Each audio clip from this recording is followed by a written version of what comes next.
તો બધા નિર્ણય તારી જાતે જ લઈશ. મેં કયો નિર્ણય લીધો? તમે જ મને 10 દિવસ માટે સસ્પેન્ડ કરી હતી અને તમે જ મને પાછી બોલાવી. આમાં મેં શું કર્યું? એમ તે કાંઈ જ નથી કર્યું.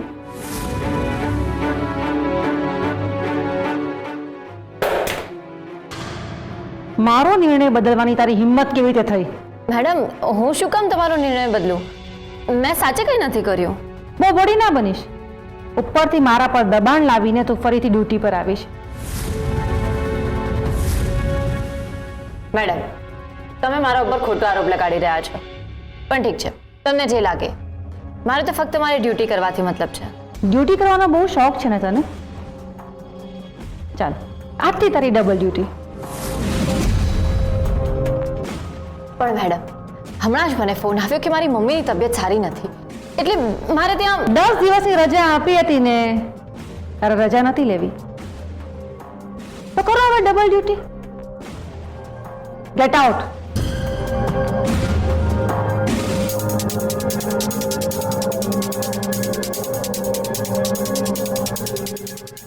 મેં ક્યારે આમના પર દબાણ કર્યું? કંઈ સમજાતું નથી. ક્યાંક આ મને ફસાવાની આમની નવી ગેમ તો નહીં હોય ને? એ તને કઈ સંભળાતું નથી? Get out.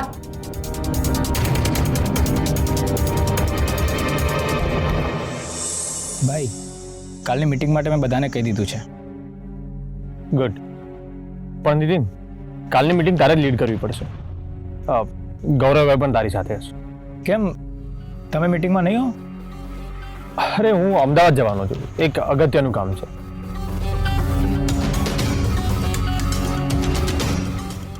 અને હવે પછીની બધી મીટિંગમાં હું કદાચ ના પણ આવી શકું. પણ કેમ? અમદાવાદનું કામ જ એવું છે એટલે. અરે હા, જો આ તમને લોકોને તો કહેવાનું જ રહી ગયું. આપણા ગામમાં જે નહેર બનવાની છે ને, તો હું એના જ કામથી ત્યાં જવાનો છું. કેમ છે નીતિનભાઈ? જય સોમનાથ ભાભી. જય સોમનાથ. કેસર, તું અહીંયા? હા, અહીંયાથી જતી હતી તો થયું કે તમને મળતી જ. પણ તું તો સસ્પેન્ડેડ હતી ને? હા, એ જ કહેવા આવી છું. ગઈકાલે આપણી કંઈ વાત ના થઈ અને આજે તમે સવારે વહેલા ખેતરમાં આવી ગયા. મેડમે મને ડ્યુટી પર પાછી બોલાવી લીધી છે.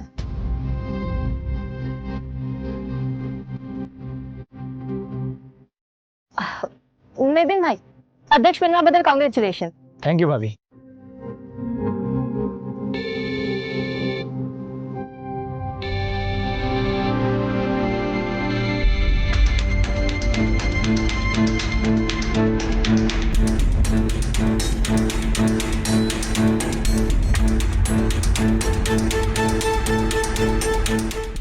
ફોજદાર, તમે પૂછ્યું નહીં કે મારું સસ્પેન્શન કેવી રીતે કેન્સલ થયું?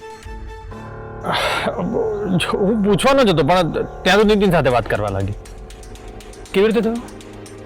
એ તો ખબર નહીં, પણ મેડમના કહેવા પરથી એવું લાગ્યું કે કદાચ કેદારભાઈએ એમના ઉપર દબાણ કર્યું હશે. પણ ફોજદાર, મારી તો કેદારભાઈ સાથે સસ્પેન્શન વિશે કંઈ વાત જ નથી થઈ. તો પછી ફોજદાર, મેડમ એવું કેમ કહ્યું કે તું ઉપરથી મારા ઉપર દબાણ કરાવીને ડ્યુટી ઉપર પાછી આવી છે? તમને શું લાગે છે? તને શું લાગે છે મેં કેદાર સાથે વાત? ના ફોજદાર, તમે તો આવી ભલામણ કરો જ નહીં. તમે તો આ બધાના સખત વિરોધી છો. પણ એ જવા દો, તમારો અનુભવ શું કહે છે? હું શું કહું કે સર, મહેશ્વરીનું કંઈ નક્કી નહીં ને, ક્યારે શું કરશે એનું, એટલે કંઈ કહી ના શકાય. એટલે ફોજદાર, તમે કેમ આવી રીતે વાત કરી રહ્યા છો? આવી રીતે એટલે આમ નજર ચોરાવીને, આંખોમાં આંખો નાખીને કેમ વાત નથી કરતા? હે ના,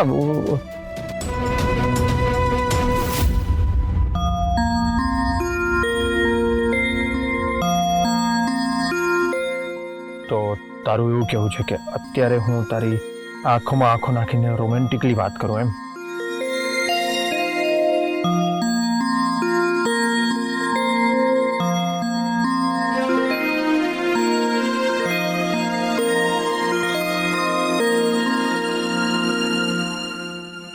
હા ભાઈ, બોલો, શું કહેતા હતા? શું વાત ચાલતી હતી? તમે અમદાવાદ જવાના હતા, એ વિશે કંઈક કહેવાના હતા.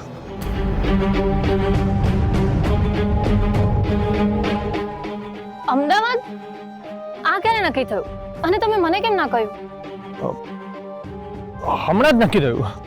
હું તને કહેવાનો જ હતો પણ જો તે જ કહ્યું ને કે આપણે મળ્યા જ નથી તો ક્યાંથી વાત થાય. હું તને ઘરે આવીને વાત કરવાનો હતો. પણ અચાનક કેમ અમદાવાદ? હા જો ને ગામમાં નહેર બનવાની છે ને તો એની જ મીટિંગ છે એટલે જવાનું છે. ત્યાં એક અધિકારી સાથે વાત કરવાની છે.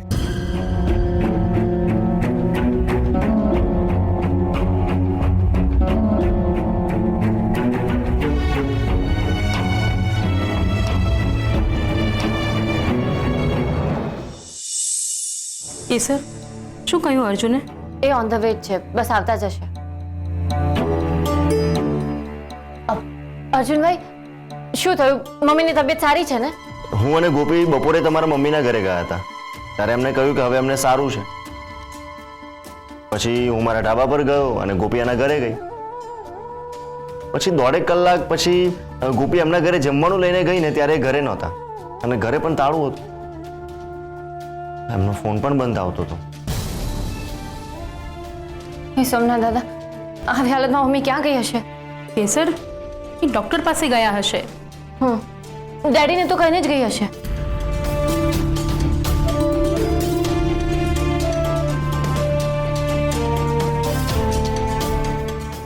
ડેડીને તો ક્યારેય ફોન નથી લાગતો. જો મમ્મીને કંઈ થઈ ગયું ને તો ડેડીને નહીં છોડું. કેસર બેટા આવું ના બોલ, નિર્મળાબેનને કાંઈ નહીં થાય. મારે તો મમ્મીને મળવા જવું જ હતું પણ મહેશ્વરીએ ના જવાતી હતી.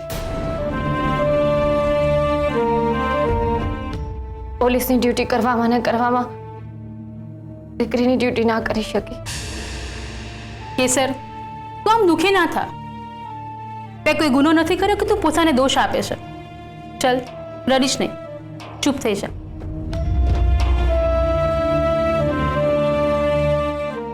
આ મમ્મીનામાં પણ અકલ નથી, કોઈને કહીને નથી જવાતું એનાથી.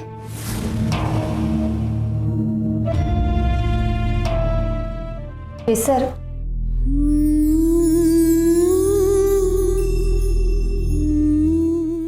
મમ્મી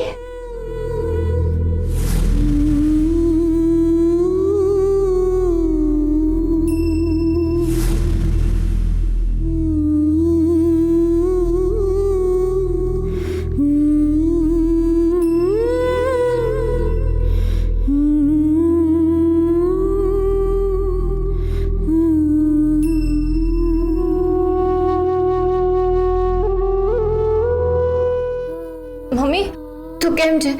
તારી તબિયત તો ઠીક છે ને? હા હવે સારું છે ને? સારું છે બેટા, તું રડીશ નહીં. નિર્મળાબેન ભલે કહેતા હોય કે એમની તબિયત સારી છે પણ સારા ડોક્ટરને બતાવવું જરૂરી છે. મોટી બેન એટલે તમે નિર્મળાબેનને?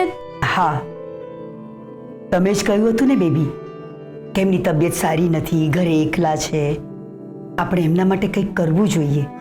જો તમે લેવા ગયા હોત તો આવ્યા હોત, એટલે જ અમે લેવા ગયા હતા. અમે નિર્ણય લીધો કે અમે એમને અહીંયા લઈ આવીએ. અહીંયા બધાની સાથે રહેશે, તેમની તબિયત પણ સુધરશે અને એમને થોડું સારું પણ લાગશે. વાહ, થેન્ક યુ. થેન્ક યુ કહેવાની જરૂર નથી.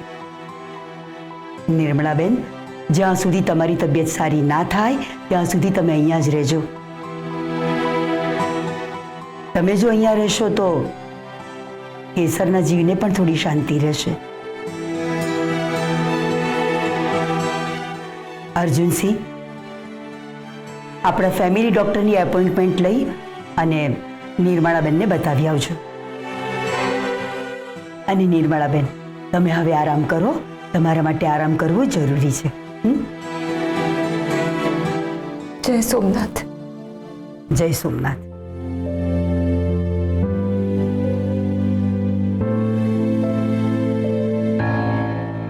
મમ્મી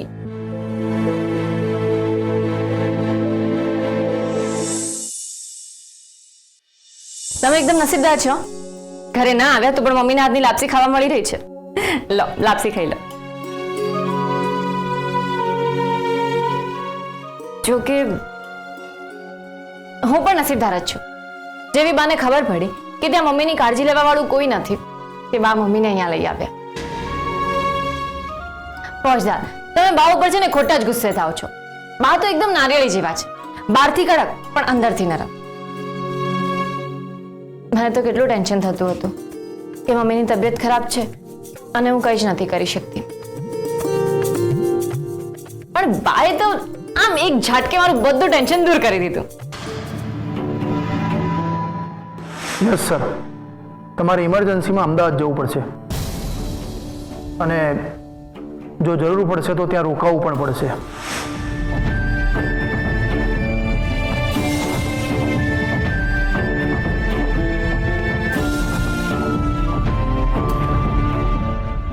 ઓ ફોજદાર, લાપસી ના ખાવી હોય તો બાજુમાં મૂકી દો. અરે ના ના, એવું નથી. શું નાના? આમ તો બહુ મોટી મોટી વાતો કરતા હો છો ને કે મને મમ્મીના હાથની લાપસી બહુ ભાવે, એમના હાથની લાપસી ખાવી છે. અને હવે જ્યારે લાપસી સામે છે તો ચહેરા પર જરાય ખુશી નથી દેખાતી. ક્યાં ખોવાયેલા છો? અરે ના ના, જો હું ખુશ છું. ફોજદાર, ક્યાં ખોવાયેલા છો? ક્યાંય નહીં, અહીંયા જ છું. રહેવા દો, હું જ ક્યાંની બબડ્યા કરું છું. તમે ક્યાંક બીજે જ ભટકી રહ્યા છો. ના ના, હું તારી વાત સાંભળી રહ્યો હતો. તો ગોપીએ બરાબર કર્યું ને, અનાથ આશ્રમમાં ડિસ્કાઉન્ટ ઉપર અથાણા અને પાપડ આપીને. હા, બહુ જ સારું કામ કર્યું છે. મારા તરફથી એને થેન્ક યુ કહેજો.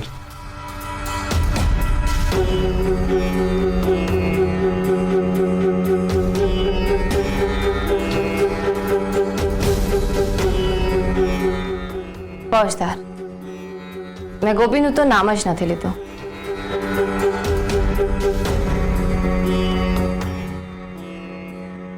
શું થયું છે ફોજદાર? હું તમને ખેતરમાં જ પૂછવાની હતી, પણ ત્યાં નીતિનભાઈને બધા હતા એટલે ના પૂછ્યું. તમે મારી સાથે આંખ મેળવીને વાત નથી કરી રહ્યા.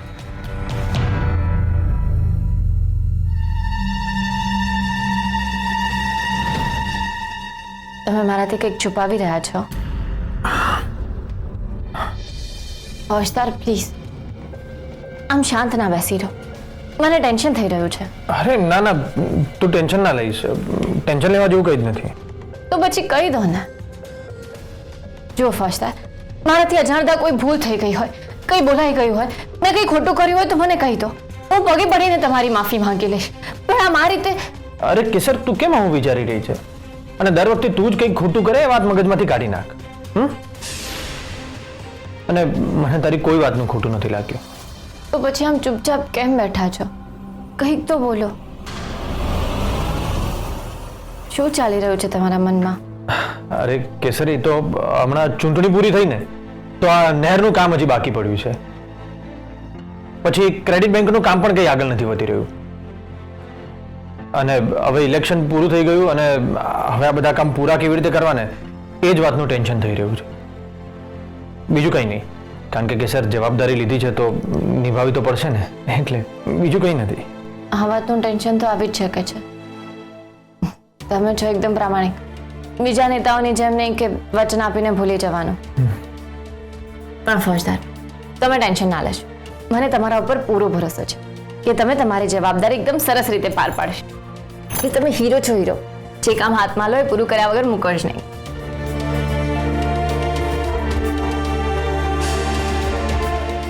અરે જો, હું વાતો કરવામાં એ તો ભૂલી જ ગઈ.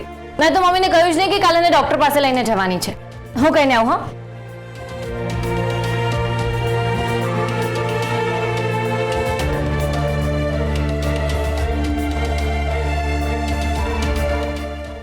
સોરી કેસર, મારે આમ વાતે વાતે તારી સામે ખોટું બોલવું પડે છે. એ બહુ જ અઘરું પણ થઈ જાય છે મારા માટે, પણ મારી પાસે અત્યારે બીજો કોઈ રસ્તો પણ તો નથી. સર, હું શું કહું છું, અહીં ડૉક્ટરની ફી બહુ વધારે હશે. તું રહેવા દે, હું આપણા શિવગઢમાં ડૉક્ટર પંડ્યાને બતાવી દઈશ. મમ્મી, તું પૈસાનું ટેન્શન ના લે. હવે તારી દીકરી કમાય છે. દીકરીના પૈસા ના લેવાય. શું તું હવે? મમ્મી, તારી પાસે ઓપ્શન જ નથી, કારણ કે બાએ હુકમ કર્યો છે કે તને ડોક્ટર શાહ પાસે લઈ જવાની છે. અને આ ઘરમાં બાનો હુકમ માનવો જરૂરી છે. રાઈટ બેબી માસી? યસ, મોટી બેને કહ્યું એટલે ફાઇનલ.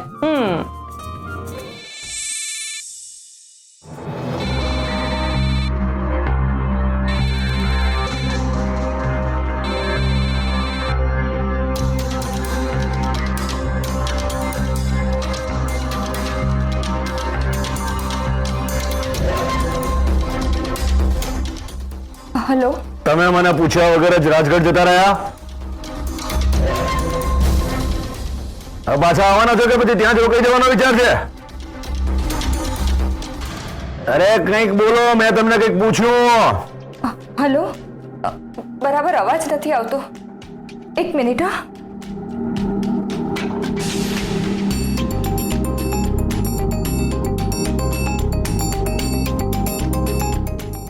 હા બોલો. અરે આપણે ખાનદાની માણસ છીએ, દીકરીના ઘરે રહેવું એ આપણને ના શોભે. અરે પણ હું જાતે અહીં નથી આવી. અમરબા મને જબરદસ્તી લઈ આવ્યા. હું શું કરું? ઠીક છે. અમરબાના માન ખાતર એકાદ દિવસ રોકાઈ જજો, પછી પાછા આવી જજો. કોઈને કંઈ કહ્યું તો નથી ને? ના ના, તમારા સામ કોઈને કંઈ નથી કહ્યું.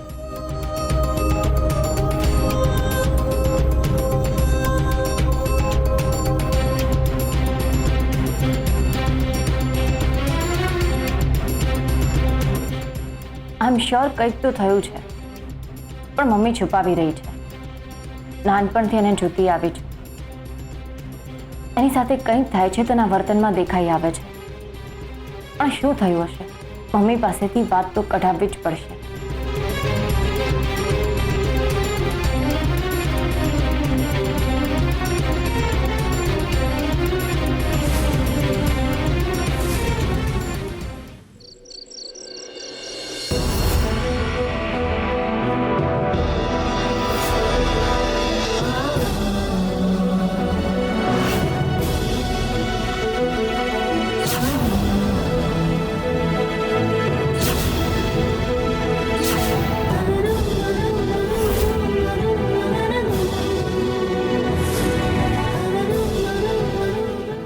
કેસર, તારા બધા પ્રશ્નોના જવાબ હું નથી આપી શકતો.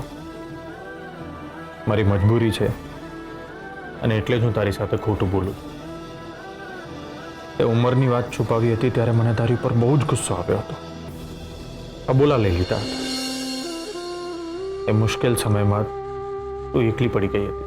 તને મારી સૌથી વધારે જરૂર હતી, પણ હું તારાથી ગુસ્સે થઈ અને અમદાવાદ જતો રહ્યો. કેસર, આપણા બાળક માટે બા જેટલા ગુનેગાર છે ને, એટલો જ ગુનેગાર હું પણ છું.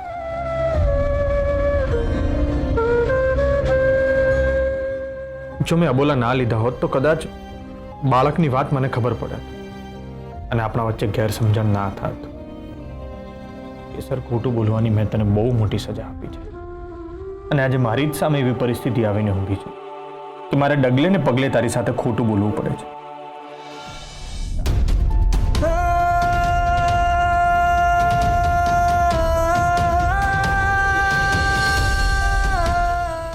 કારણ ગમે તે હોય, પણ હું ખોટું બોલું છું ને એ હકીકત છે.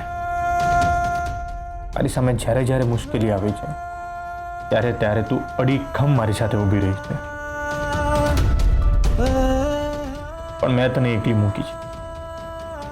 હાલની પરિસ્થિતિમાં પણ હું તને એકલી મૂકીને મિશન પર જઈ રહ્યો છું.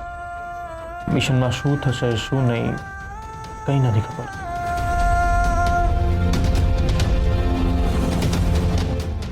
હું જીવતો પાછો આવીશ કે નહીં એની પણ ખબર નથી. તે છતાં હું ખોટું બોલી રહ્યો છું. તને મારા પર આંધળો વિશ્વાસ છે અને હું તારી જ સાથે વિશ્વાસઘાત કરી રહ્યો છું. પણ હું શું કરું? મારે આ કરવું જ પડશે.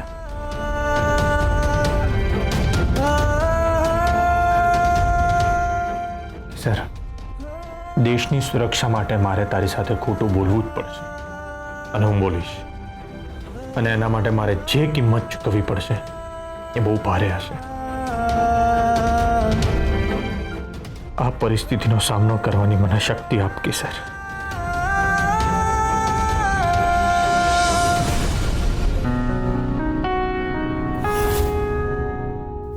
કેસર, તારા ફોજદાર ક્યારે તારાથી ખોટું બોલ્યા છે? એ સાચું જ કે છે. તું બહુ શંકાશીલ થઈ ગઈ છે. એક નંબરની ટફો. અરે, તું જરા વધારે પડતો વિચારી રહી છે. એમને આખા ગામના ખેડૂતોની જવાબદારી લીધી છે, તો એમને ટેન્શન ના હોય. સારી રીતે જાણે છે ને, તારા ફોજદાર ખોટું બોલે તો અનર્થ થઈ જાય. મારા ફોજદાર ખોટું ના બોલે ખોટું. ઇડિયટ કેસર.